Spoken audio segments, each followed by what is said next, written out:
Welcome to Success Authority's Conversation Street with Leadership Authority Peter Beaumont and with Business Culture Authority Ron Lehman and me, Linda Ruland, Success Authority's founder.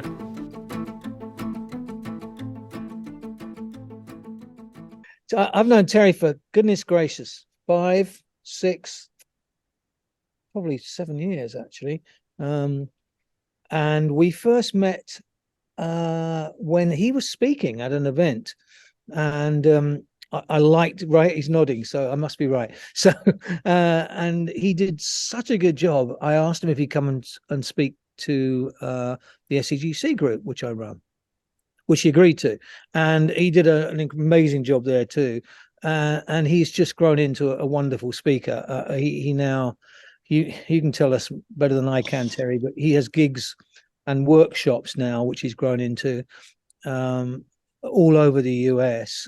Terry's background is in neuroscience. He lectured on the subject, I believe, at University of Minnesota and at other places, and has become an expert in that space to the point where he has now a variety of talks that delve into the various areas of neuroscience. And all of them are amazingly interesting and shed more light on how we think and why we react the way we do. So with that, Terry, hopefully that was a reasonable introduction. By the way, he's a very good friend of mine too, and his home cooking is excellent. That should be my wife's credit. Yeah. So we typically start with a question, Terry, and clearly at this juncture, not unlike other junctures, but we've got unique scenarios today with, let's just say, the labor market and uncertainty in general. We have a number of stressors that cause leadership to, be challenged more than perhaps it ever used to be, and maybe differently. And would like to hear your observations as to what really is pervasive out there as far as what's holding leaders back, what's challenging them, and what's keeping them up at night. One of the things I recently kind of put in some effort into studying is this topic of burnout. And leaders get burnout, and their followers get burnout, and then it turns into a vicious cycle. And when you have your followers who experience burnout, that adds more load or stress to the leaders. And when leaders get burnout and they don't make good decisions, that adds more stress to the followers. I did a workshop last year to a group of senior leaders in the healthcare industry about stress and leadership. And they mentioned that in Minnesota, we had a big strike by nurses. I didn't follow the news for a long time, but then I've doing some studies on burnout, and I realized that last year we had a huge strike by about 15,000 nurses in Minnesota. And what's striking is that the salary was not the big problem. They settled on the salary, on the pay, very quickly. But what got stuck was that the nurses demand a lot more. The main demand was they want to have more autonomy because the workload was tremendous, and they feel like they're losing their sense of control. They became powerless. Often they think, if we want our employees to work more, we just pay them more. But once you reach a certain point, they feel like, the more I work, the more work I am handed to. I feel I don't have a say about how much work I can put in. And they work around the clock, and then they still couldn't catch up. I thought one of the nurses who were interviewed by the media, she said, I hurt my back on the job, and then my patients started yelling at me because I couldn't do my work. And she got so demoralized. And that lack of a sense of control was a big factor in this strike. It was not really just about pay. It was about the lack of control. So the thing is, lack of control when it comes to psychological stressors is a huge stressor. And very often that kind of is a blind side for leadership. We don't realize that a sense of control, autonomy, is a big thing when it comes to reducing employees or follower stress. Terry, I know you've talked about, I've heard you speak on the whole topic of almost stress transfer. One example you gave was when you micromanage, you're moving your stress about the job being done right to the employee, who now has the stress of not having the autonomy and not having the freedom of control. It's absolutely right. Here's I take a step back. Why stress and leadership is such an interesting topic. We very often we talk about stress in the context of health. Stress makes you gain weight. Stress can cause diabetes. Stress can make you sleep poorly. But we don't think about stress and leadership are really connected. But here's the reason why. According to a lot of studies, there's plenty of evidence from animal studies and from human studies. A very effective way to reduce stress is to give somebody else stress. Then think about who's in the position to give somebody else stress. It's leaders, managers, and supervisors. So when leaders are under stress, the default way for them to reduce stress is to pass the stress on to somebody else. And that comes to micromanagement, retaliation, intimidation, mandates, all sort of tactics, toxic leadership tactics, you name it. They're all kind of boil down to reducing how leaders reduce their own stress by passing their stress on to their followers. Yeah. And that, I think, in these times, we're certainly hearing more stories around that.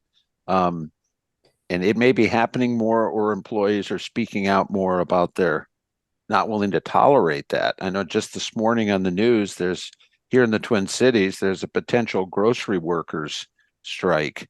And two of the issues is exactly what you just said. They talked about the workload.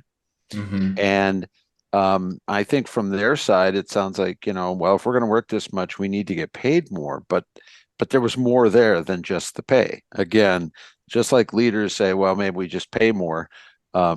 I think the employees first up was, well, we should get paid more. But as I listened to a couple of people being interviewed, they were talking much more about what you just mentioned, the ability to control their work environment a little more, or their hours, or whatever it is. But again, autonomy.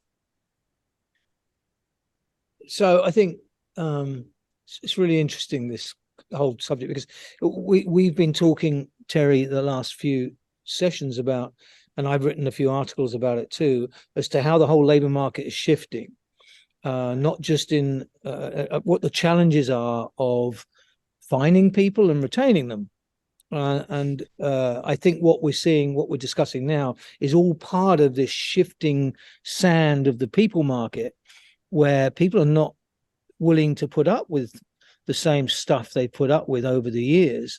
That they're either striking or they're withdrawing the labor completely without telling anybody. Some of that's quiet quitting, but some is actually leaving completely and starting their own businesses and saying, I'm not going to be under that stress from those sort of people. So I guess, and I'm seeing you guys nod, so I guess my supposition is probably fairly sound. The question I have for us, I suppose, is, and there's no silver bullet, but what are some of the things that we could be doing to give people back that control, Terry, that you just talked about, or the autonomy within a framework? Humans don't have unlimited tolerance for stress. Once you reach a breaking point, you're going to crumble, because this is biology, this is physiology.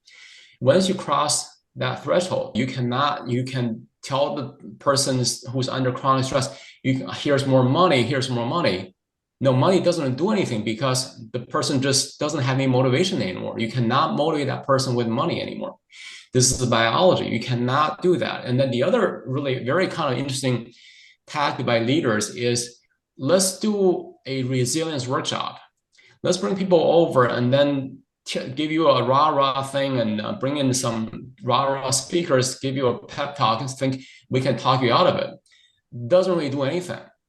You can do all the education in the world, spend all the time 24/7. You're not going to pull yourself out of it, because one person's stress reducer can be another person's stressor. Yoga does not work for everyone. Meditation does not work for everyone. The other thing is, when you do all these resilience workshops, especially when you mandate employees to attend these workshops, you're almost sending a signal saying you're not resilient enough, so you should do better.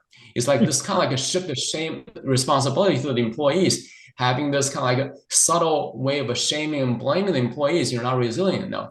But what leaders can do is give them a little more autonomy. Let them by telling them, here you can decide how much work you can do and what kind of a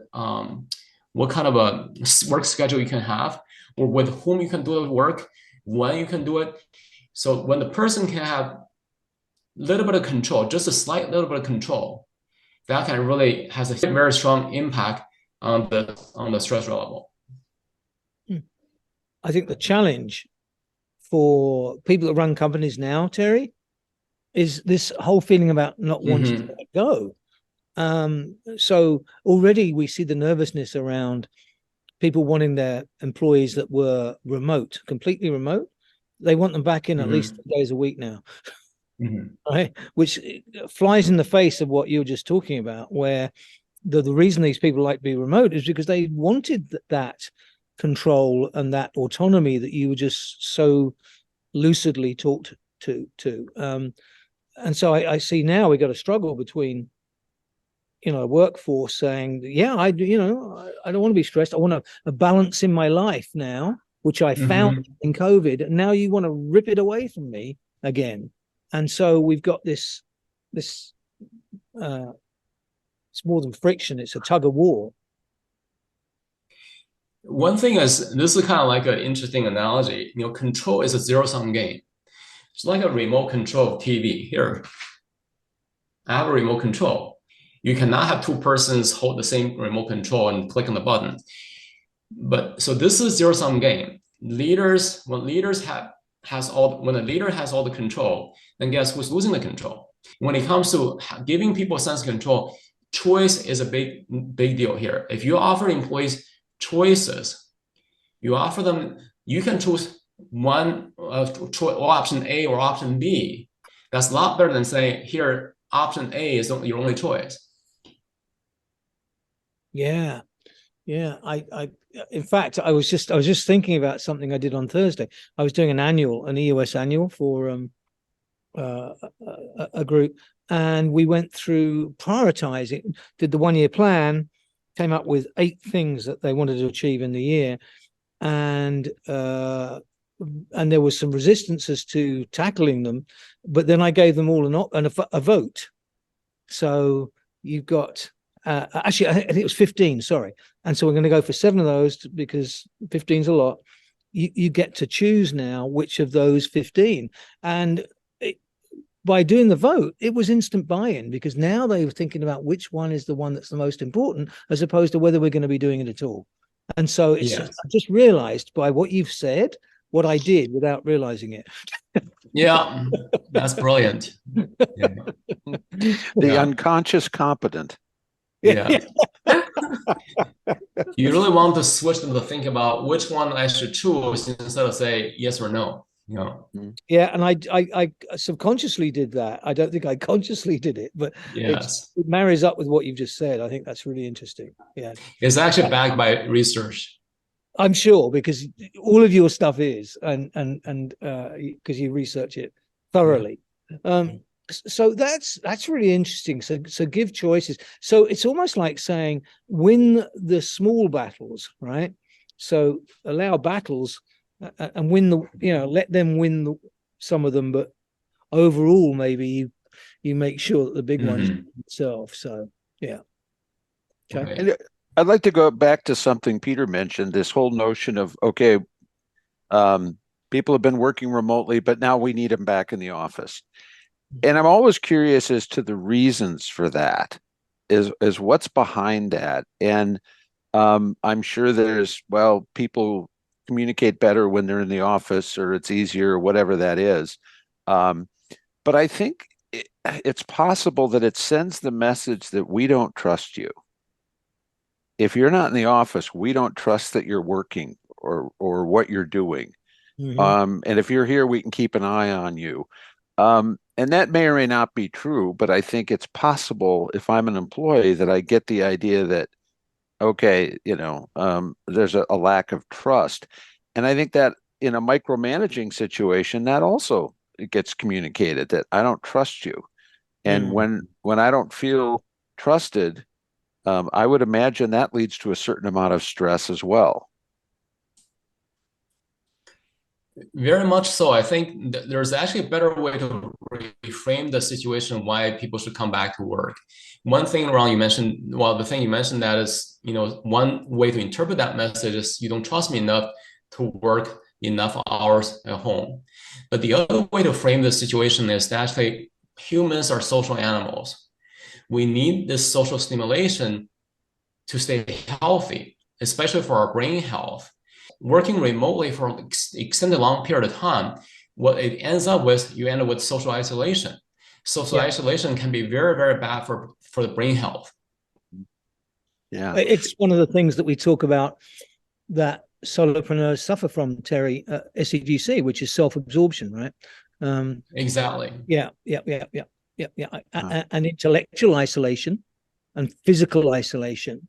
Those three things out of the four I talk about. So I get that. So it's a much more attractive way to attract people back than just, and in fact, you didn't mention the word control, Ron, but I think that's probably what it is, isn't it? It's that lack of trust is also linked to I don't have enough control over my people. They're doing whatever they want. Right.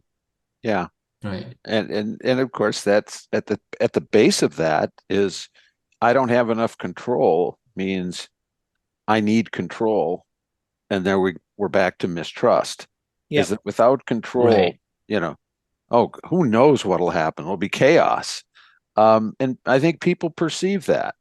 I'm sure there are people who really want it all laid out for them, and they don't want to have to think, and just, here, I'm going to control everything you do, and all you have to do is respond. But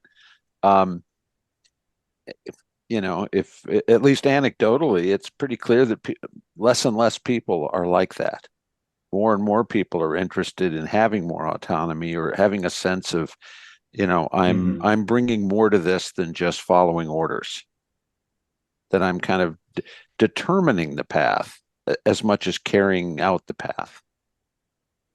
Yeah, I think that trust thing is really important, because one of the things I was teaching on Thursday was the 5 dysfunctions, Patrick Lencioni, where you start with trust as the bottom part of the pyramid, and then you go to conflict, because unless you have trust, you can't have conflict. Unless you have conflict, you can't have commitment. And if you don't have commitment, you can't get accountability. And if you don't have accountability, you can't focus on results, right? I mean, Patrick, I think it's a great model. And if the trust thing isn't there to begin with, to what you were alluding to, Ron, then the rest of it isn't going to get built up on, and you get very dysfunctional teams.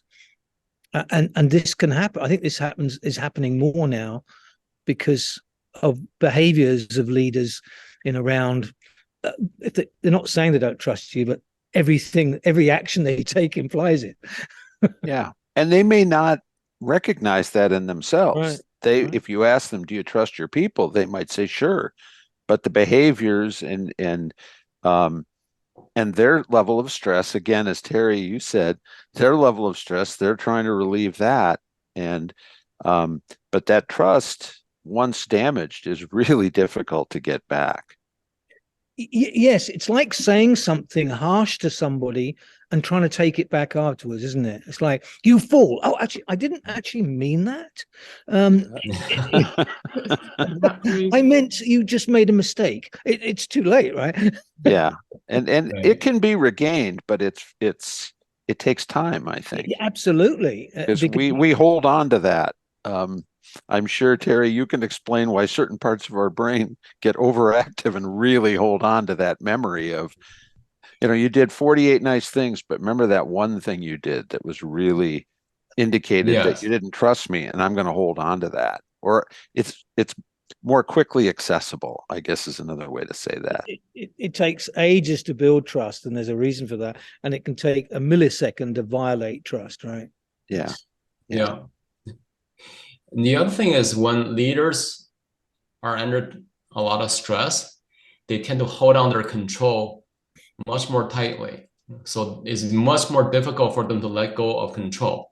So this is a time when leaders are stressed, followers are stressed, and guess who? The power dynamic is going to tilt toward the leaders. Because they have control, they want to hold on to more control because it's just a default way for them to reduce their own stress. But at the same time, the followers lose the control, and when they lose their control, they got stressed. That stress got passed back on to the leaders. Leader gets more stressed. It just wherever you look at the stress in the stress world, there's a vicious cycle. We hope you enjoyed this episode of Conversation Street. For more information or to submit a question, email Success Authorities at inquire@successauthorities.com.